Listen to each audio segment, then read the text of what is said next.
woke up and I was facing the left side of the bed. One morning, I woke up and I was facing the left side of the bed, looking at the dresser.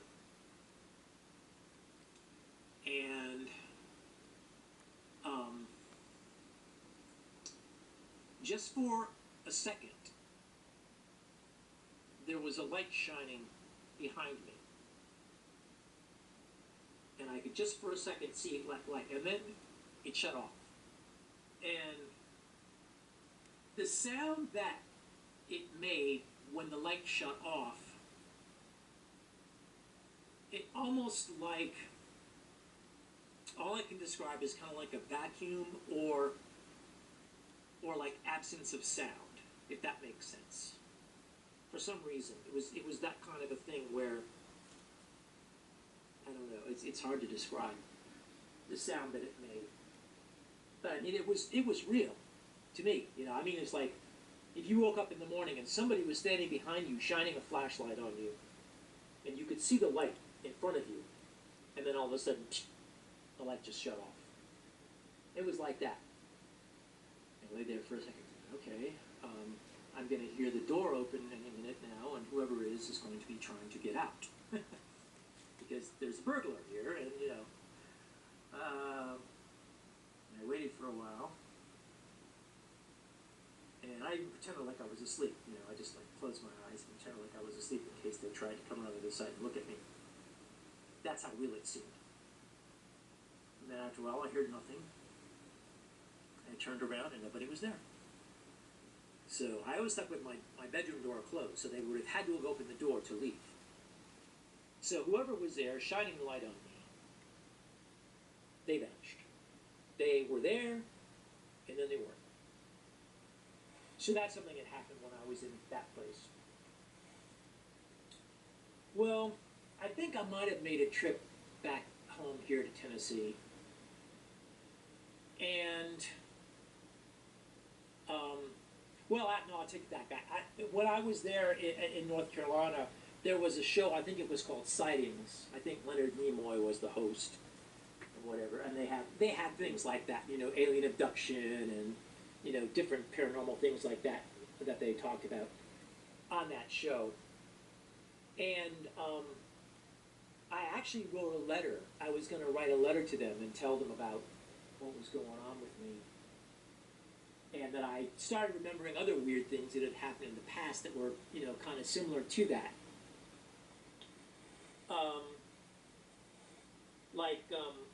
Earlier in the 90s, I had been living in a, again, mobile home park in Tennessee. And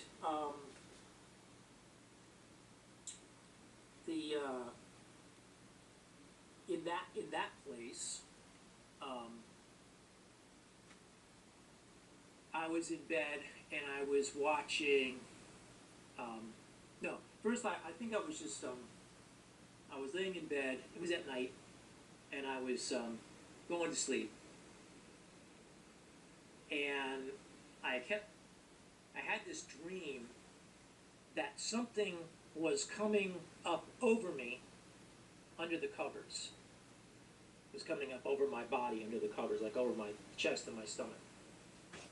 Under the covers. And I wake up with a start. I was like, oh, what the hell is that? And then, well, I'll just go back to sleep again. So I went back to sleep, started having exactly the same dream again. There's something under the covers coming up over me. I wake up, you know. I thought, this is freaky. I can't go to sleep if I keep having this nightmare. So I decide to turn on the TV and watch the TV. I figure, well, if I watch it long enough and fall asleep with it on, you know, maybe this dream will go away and we'll keep having the same dream. So anyway, I watched a movie or something on TV, and I couldn't help myself. I couldn't stay awake. I fight to stay awake. I couldn't stay awake. I finally dozed off to sleep. And again, I'm having the same dream where something is coming up under the covers, up over me. And this time, in the dream, I reach down and touch it to see what it is. And and what I touched was like a sharp, like spine, like thing, you know, like you've seen those beetles that have those like sharp spines on them, you know, or like something like a that kind of like a sharp point, like a sharp stick or something like that. And again, I woke with a start, and I kept watching the movie, and finally I fell asleep again, and then I didn't have a dream. But in my mind, I could see what this thing was. It was a big object, probably about the size of an outboard motor, and like that shape, very much like that shape. And it was black, and it had a curved bottom. You know, that was like concave, like to fit over the human body. Basically, it was like shaped like that. And on top, it had spines. It had 4 of them, and they were different lengths. And there were 2 larger ones, I think, at the back, and then 2 smaller ones at the front. But what they did was they would move those things around, and where they all crossed, that was where inside the body they could work on whatever. But I think this is something that I must have thought of later on that I didn't think about at the time. I think when I thought about that experience, that was what came to mind, was what that was. But that's what they do. They put that over your body, and like say they want to work on your heart, or they want to work on your liver or whatever, to get the exact precise spot, because they cross those 4 places, and where all those 4 places intersect, that's what they work on. So they move the, you know, those things around to the point where they can intersect exactly the spot that they want. That's what that is for, or that's what I had in my mind that it was for. And that was one of the things that I thought about, and I put that in the letter as well. In that same place where I had that dream, one night I was sleeping, and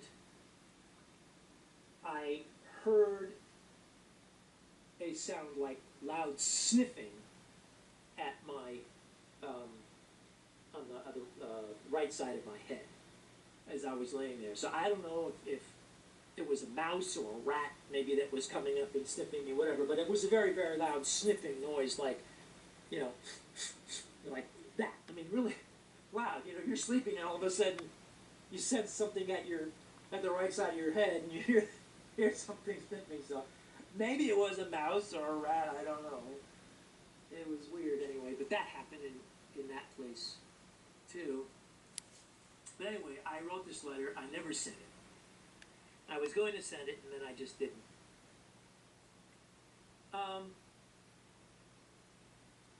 Then I think I was visiting here in Tennessee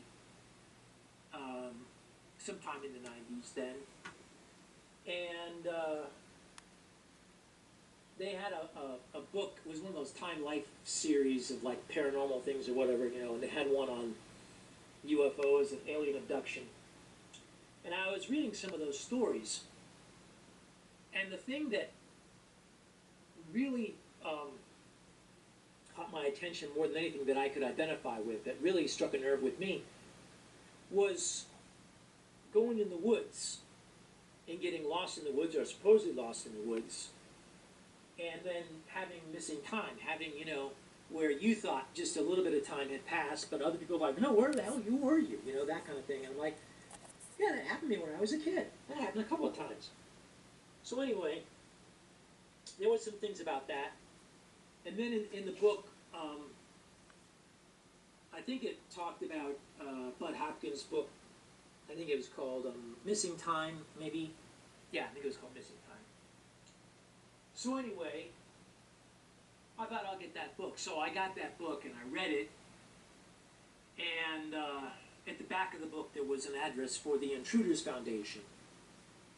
And so the letter that I was going to send to, I think it was called Sightings TV show, instead I sent that letter to the Intruders Foundation. And yeah, I think I'd moved back here by that time. I believe I did. Yeah, I'd moved back home. So this was '95. Yeah, sorry about my memory's not that good. I sometimes like, oh, okay, that's right. I came back home. I wasn't home for a visit. I was actually home, or at least when I bought Intruders, I bought Missing Time after I read that. Then, yeah, it was definitely in 1995. Because I wrote the letter, and Peter Robbins at Intruders Foundation answered me back. It's just a short little, one page. I might even still have the letter, quite frankly.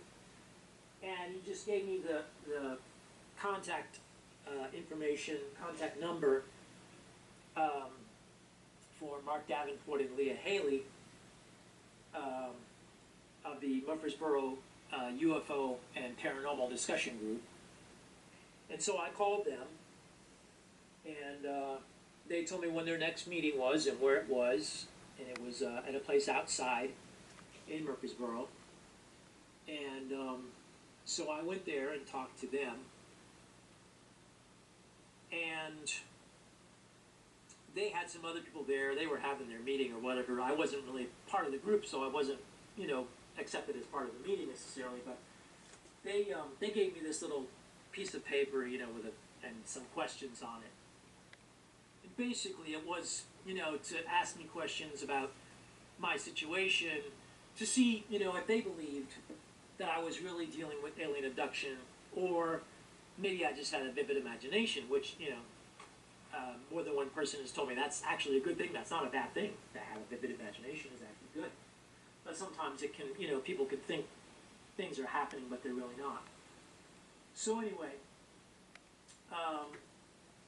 they gave me that paper, and I filled out all the questions and gave it back to them, and they looked at it, and they said, well, there's some things here that indicate that you could be dealing with alien abduction.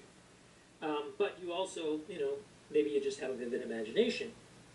So they recommended a hypnotherapist in Nashville that they knew of, and gave me her information, her number, etc., to contact her and to set up a session for hypnotherapy regression.